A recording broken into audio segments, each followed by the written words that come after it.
Welcome once again. This is episode 5 of Lockdown with Pete Graves on the Gala Events website. And today we're going to be talking about rugby union, and who better to speak to than a World Cup winner, England legend, MIke Tindall, who joins us now. Mike, brilliant to see you. First of all, how on earth are you getting on in all of this lockdown?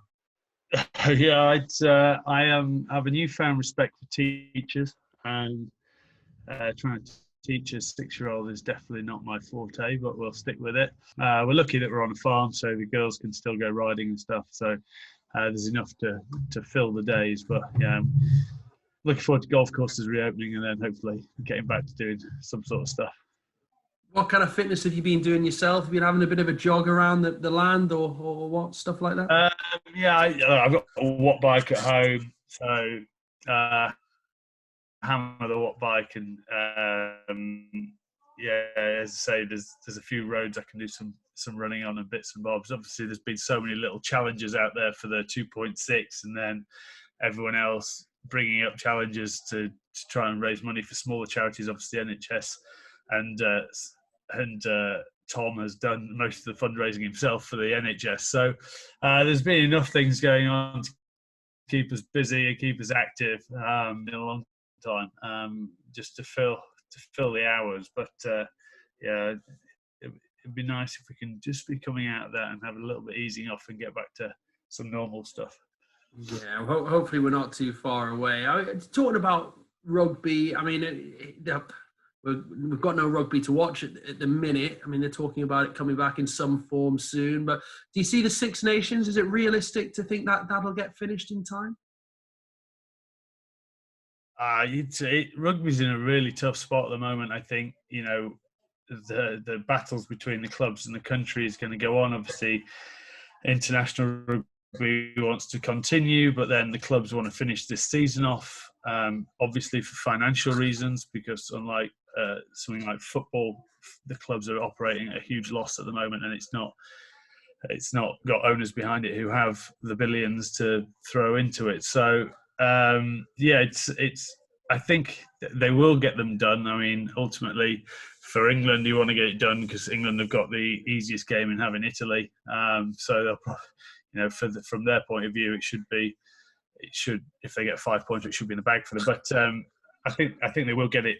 I think they will get that done. But how they're going to do it, I saw just now that live sport might return from June the 1st, isn't it, behind closed doors. So I know that rugby are keen to be one of the first sports back, and I know that they're looking at whether that be playing at 1 or 2 stadiums and having triple headers. I'm not sure what they're going to do, but I think they will get. I think they have to get it done. I think there's so much financial pressure to get these games done that they'll have to do that, both club and country. And looks like you say, like England are in a great position to win it when they do get it back on again. I mean, looking back at your own career, you know what that feels like, that winning feeling, particularly, of course, winning the World Cup famously in 2003. What are your proudest moments looking back on your own career? So for mine, obviously, I was always, I know it's such a sporting cliche to never look too far ahead, but it's just how I was. I never thought 1 year in advance, 2 years in advance, and it's probably the way that I played. I never sort of looked beyond the end of the game. But, you go in stages. Your first stage is to play your first professional game. So, I would join Bath in '97, and the first nut to crack was to get that first game for the first team, which I did. It was a record loss for Bath against Saracens, 57-3, I think it was. You're welcome. Nice game to get back into. I remember Francois Pinard, Dip Rose, and Richard Hill being basically unplayable that day. And then you move off. You want to get into the team full time. And so the proudest moments are taking the field at Twickenham for my first cap would definitely be up there. Beating South Africa in 2000 away for the first time in 30 years or whatever it was, and then obviously the World Cup is a huge moment, and rightly so. I think you would say it's definitely the pinnacle, but there were some other special moments in there. Yeah, I mean, you had a wonderful career, 70 odd caps for your country, and like you say, some great with your club sides as well. And obviously, I've seen you alongside a lot of the guys you played with when we've worked together on dinners and so on. But who are the guys you get on best with now, and who do you keep in contact with from your playing days?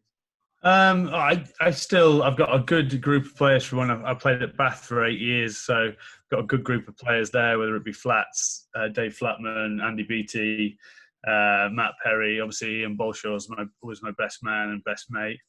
And then the same with Gloucester. I still have a good contingent of those. And then internationally, I speak to Austin, Lawrence, Will.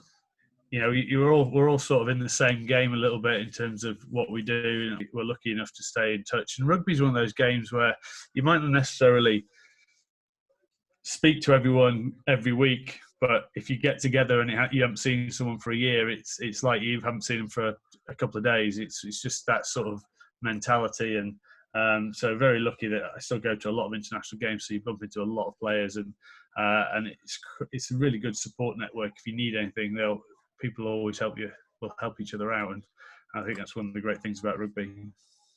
Going through your list of mates, some real characters.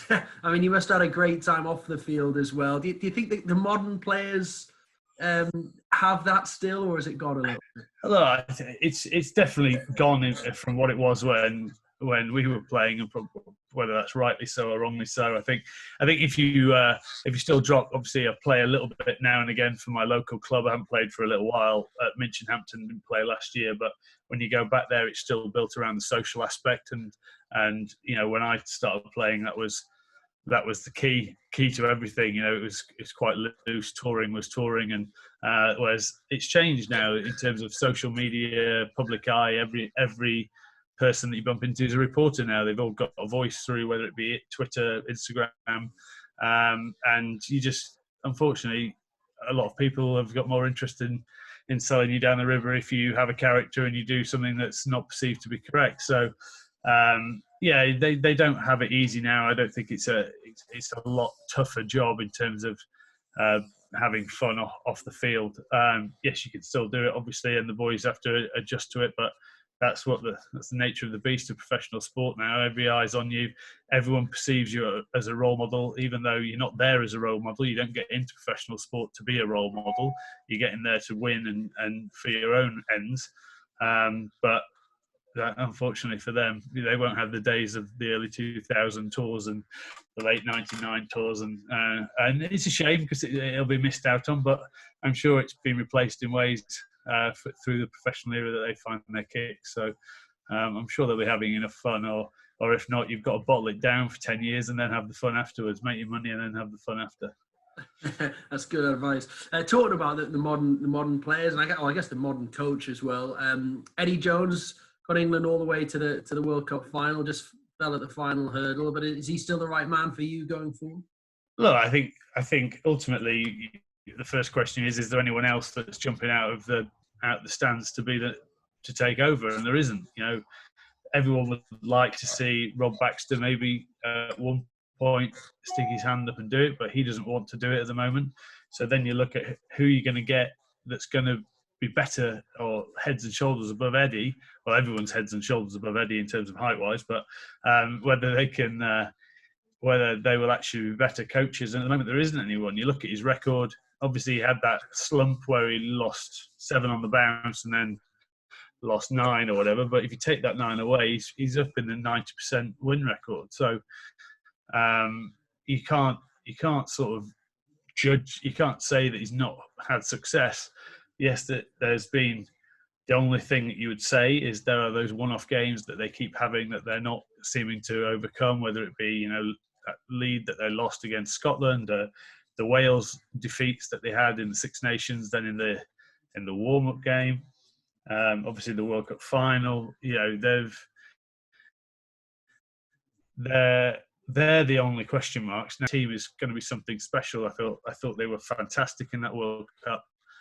And unfortunately, their bad game came in the World Cup final. So hopefully they'll learn from that. The average age of that squad was 26 at the time of the World Cup final. So that team should still be a core of that group, should be going back to 2023 in France.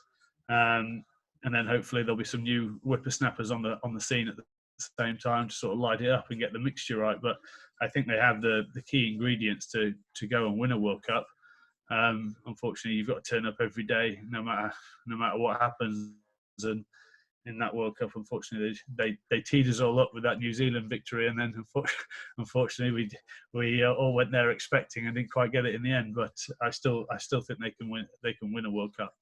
Yeah, exciting times once again. And Eddie is the right man to take that forward at the moment. Yeah, that's good to hear. That's good to hear. Well, like you say, Six Nations, if they get it finished, they should win that as well. And all things looking good.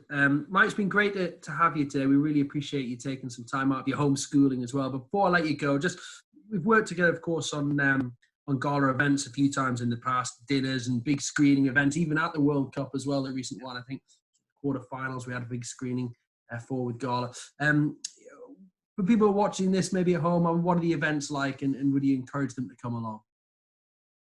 Yeah, look, Gala put on some great events, and I think the key to a good event is getting the balance of the atmosphere right, and it's having fun at the same time, making things interesting, and I think that's what Gala do very well, is they get the right people in the room to have an atmosphere that everyone's engaged in. It's lively, it's fun, it's interactive, and I think when you get that balance right, that makes for a good event, and Gala are fantastic at doing that.